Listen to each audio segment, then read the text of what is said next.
तत्वतः मेरा भक्त ही जान सकता है। मेरा संपूर्ण परिचय मेरे भक्त को मेरे किसी भक्त की कृपा से ही प्राप्त होता है। तो जिसने गुरु शरणागति ग्रहण करी नहीं, वैष्णव हुए नहीं, भजन किए नहीं, भगवत शरणागति करी नहीं, तो अवतार स्वरूप को समझे क्या? वो तो बस मैं ही ब्रह्म हूं, मैं ही ब्रह्म हूं यही कहता हुआ जीवन काट देगा। वो भगवान का वाक्य है कि नर रूप में अवतरित होने पर मूर्ख मेरा उपहास करते हैं। क्यों? क्योंकि वे मुझ परमेश्वर के दिव्य स्वभाव को जानते नहीं। स्वभाव क्या है भगवान का? स्वभाव भगवान का यह है कि अनुग्रहाय भूतानाम मानुषम देहमास्थित भजते तादृशी कीड़ा या श्रुत्वा तत्परो भवेत्। भगवान जीवों पर अनुग्रह करने के लिए मनुष्य देह में अवतरित होकर लीलाएं क्यों करते हैं? ताकि उन लीलाओं को गाकर सुनकर ध्यान करके अनंत जीव भवसागर से पार हो जाएं, मेरे चरण कमलों को प्राप्त कर लें। तो वो मेरे स्वभाव को नहीं जानते, तो स्वरूप को नहीं जानते, अवतार स्वरूप का उपहास करते हैं। कितने ऐसे मिल जाएंगे? वेदों का पाठ करते हैं, भगवान निराकार है, निराकार है ये तो कहते हैं, पर निराकार कहते कहते कितनी बार वो साकार स्वरूप का खंडन करते हैं, भगवान की विग्रह सेवा का खंडन करते हैं, भगवान के नाम के प्रभाव का खंडन करते हैं, भगवान की लीलाओं को सत्य मानते हैं, भगवान के धाम को सत्य मानते हैं। तो उनको मूर्ख नहीं कहा जाएगा, अवश्य कहा जाएगा।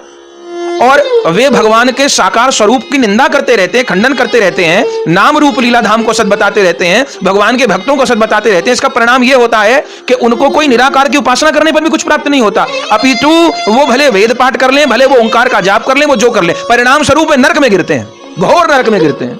क्यों? क्योंकि वह साकार स्वरूप का खंडन करते रहते हैं, भगवान के अवतार लीला को वो निरर्थक बताते रहते हैं, नाम रूप लीला धाम को सत बताते रहते हैं।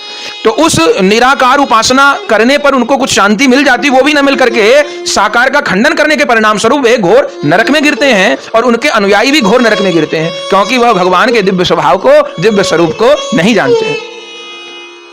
मोघाशा मोघ कर्माणौ मोघ ज्ञाना विचेतसः राक्षसी मासुरीं चैव प्रकृतिम मोहिनी श्रिता। हे अर्जुन, ऐसे जो जन हैं उनके सब कार्य व्यर्थ हो जाते हैं। जो इस प्रकार सम्मोहित हैं वे आसुरी तथा अनिश्वरवादी स्वभाव को धारण किए रहते हैं।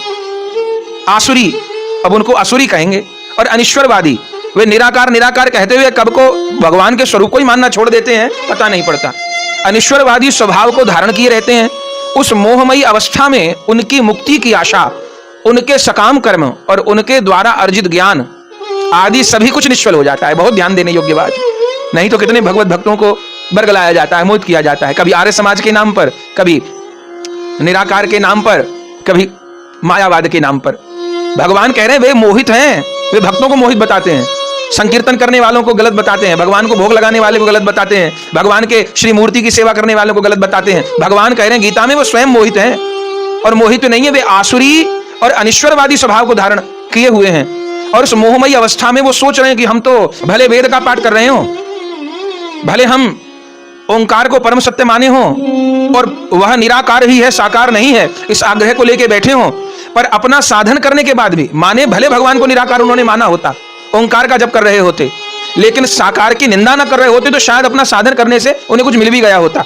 लेकिन वो निराकार की उपासना कम करते हैं और साकार की निंदा ज्यादा करते हैं। तो क्या होता है? उस मोहमयी अवस्था में उनकी मुक्ति की आशा, और मुक्ति की आशा नहीं करते तो विविध देवताओं की उपासना करके विविध सकाम कर्म करते हैं, तो उनके सकाम कर्म पूर्ति की आशा और उनके द्वारा अर्जित ज्ञान, वो सब कुछ निष्फल हो जाता है, सब कुछ निष्फल हो जाता है, और उनके हाथ कुछ नहीं लगता। वो जितनी साधना कर लें, जो कर लें, बड़ी बड़ी बातें कर लें, वो सब निरर्थक होता है, क्योंकि वो श्री कृष्ण के अपराधी हैं, क्योंकि वह श्री कृष्ण के मंगलमय स्वरूप में निष्ठा नहीं करते, उनकी साकार स्वरूप के प्रति श्रद्धा नहीं है। तो साकार स्वरूप के प्रति श्रद्धा नहीं है तो वह उस निराकार स्वरूप का भी अनुभव नहीं कर पाते। हम इस बात को पहले भी सुन चुके हैं कि साकार भगवान को ऐसा समझिए जैसे सूर्य, और निराकार भगवान को ऐसा समझिए जैसे सूर्य की किरणें। तो जो सूर्य को नहीं मानेगा उसको सूर्य की किरण कहां उपलब्ध होंगी? जो सूर्य को नहीं मानेगा, माने कि किरण प्रकाश देती है, पर किरण का प्रकाश आता कहां से है? सूर्य से आता है ना। तो सूर्य ही वो साकार सगुण श्री कृष्ण है, श्री राम है, जिनसे ब्रह्म रूपी प्रकाश निश्रित हो रहा है।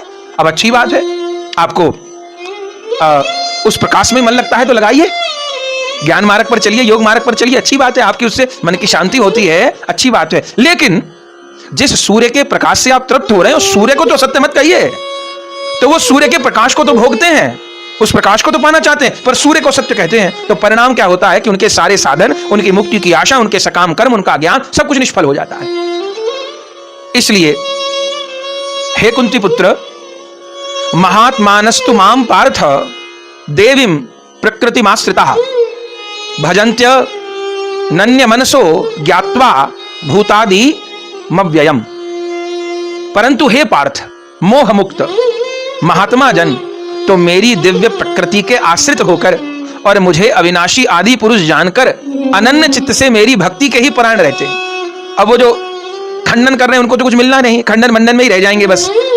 पर जो मोह मुक्त है, जो इस प्रकार के मोह में नहीं पड़े हुए, जो जान गए हैं कि वही श्री कृष्ण साकार रूप से दिव्य गोलोक में, श्री वृंदावन में, श्री नवद्वीप में विहार करते हैं, और उन्हीं परमात्मा की वह विलास मूर्ति, वह कर्ण समुद्रशाही रूप, वह गर्भोदकशाही रूप, वह क्षीरोदकशाही रूप, वह इस चर चराचर में व्याप्त होकर के निराकार रूप में, निर्गुण रूप में विराजमान है, वही तत्व।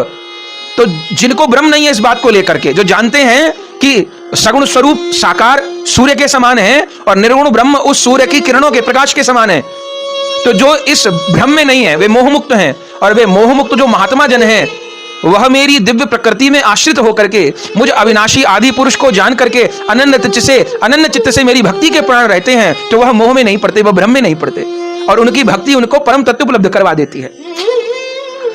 और वह क्या करते हैं? जो मोह मुक्त मेरे भक्त होते हैं, मेरे में अनन्य भक्ति वाले, उनका स्वरूप क्या होता है? सततम कीर्तयन्तो माम यतन्तश्च दृढ़व्रता नमस्यन्तश्च माम भक्तया नित्य युक्ता उपासते। बहुत प्रिय श्लोक है ये। महात्मा जन नित्य निरंतर मेरा कीर्तन करते हुए, दृढ़ निश्चय पूर्वक चेष्टा करते हुए तथा प्रणाम करते हुए भक्ति भाव से निरंतर मेरी आराधना करते हैं। सततम कीर्तयन्तो माम यतन्तश्च दृढ़व्रता नमस्यन्तश्च माम भक्तया नित्य युक्ता उपासते। माने मेरा कीर्तन करते हुए, ये 14वां श्लोक है 9वें अध्याय का। मानो भगवत भक्त के लक्षण भगवान बता रहे हैं, जो नित्य निरंतर मेरा कीर्तन करता है, जो दृढ़ निश्चय पूर्वक चेष्टा कर रहा है। किस चीज की चेष्टा कर रहा है? माने निरंतर मन भगवान में लगे इस बात की चेष्टा कर रहा है